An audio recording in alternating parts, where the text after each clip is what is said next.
When it comes to fixing disc bulges and pinched nerves, again, it's generally very easy once you know how and what makes it worse. Now, again, as we've talked about, we have to remove the cause, so you have to stay out of the forward head posture. Now, the other thing you're going to do are the exercises from step 2, which is the double chin and the tennis in the sky, as we've talked about before. You're doing exactly those exercises as I've explained before. But let's look at what's actually happening when you've got disc bulges and pinched nerves, because once you understand exactly what's happening, you'll have a better appreciation for exactly the posture that you need to keep in. Now, when you're in good posture, the vertebrae are pretty much lined up on top of each other, and the discs that sit between the vertebrae have fairly even weight distribution. However, when you get into this position, these lower cervical vertebrae then go into flexion. Now imagine my hands are your vertebrae. Between my hands, imagine a balloon. That balloon represents your disc. If I was to push like that, the balloon would get pushed this way. Likewise, if I was to push that way, the balloon would get pushed that way. Now your disc acts exactly the same. When you're sitting in flexion or slouched position in forward head posture, your lower cervical vertebrae are pushed like that. They're flexing, which is pushing the disc backwards. Now what happens is you've got ligaments trying to hold that disc in. Now after a while, these can strain and they can actually tear. And what happens then is not only can they cause local pain, but that disc can then bulge or herniate backwards. And then there are nerves right back, and if that touches on that nerve, then that can start producing symptoms depending on the nerve across your shoulder, into your arm. It can be pins and needles, perhaps numbness, pain, aching, or even lancinating pain. So we need to get this disc away from the nerve. So you know if you're in that position, that's flexing the vertebrae, pushing the disc backwards, which is getting closer to your nerve. However, just like the balloon, if we can extend the vertebrae the opposite direction, we can push the disc away from the nerve.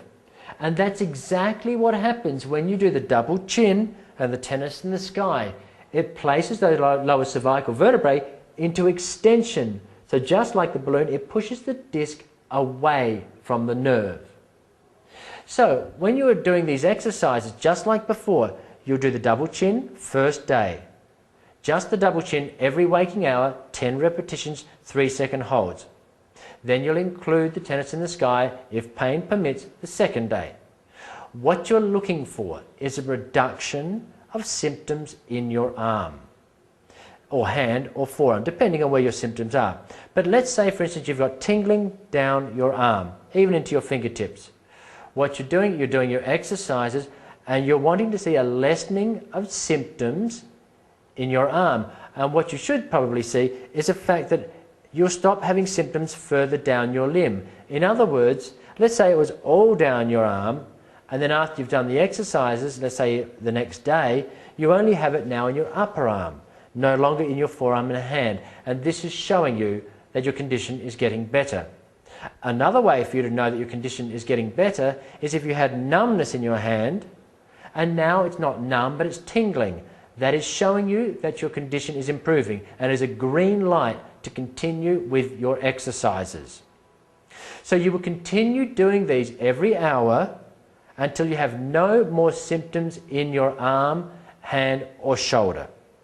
Once you're symptom free, then you'll just simply go back to doing the exercises 2 or 3 times a day, and like we did in step 3, removing the restrictions. And just like before, if you have your pain returns or you get symptoms in your arm that return, then all you do is 1, stay out of the forward head position, and 2, go back to doing them every hour to remove those symptoms again. And then they should abate and leave you. So it is as simple as that. Now you know the exercises put extension forces on your vertebrae which push your disc away from the nerve.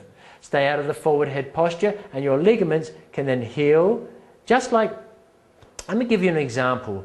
If you were to cut your elbow here, but you were to continue bending that elbow, of course that cut wouldn't heal because you continued to aggravate the area. Now your neck is exactly the same.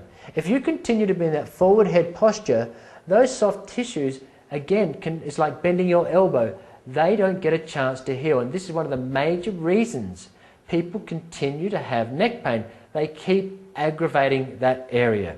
So, good posture, do the exercises until you have no more symptoms in the arm, and that is how you treat your own disc bulges and pinched nerves.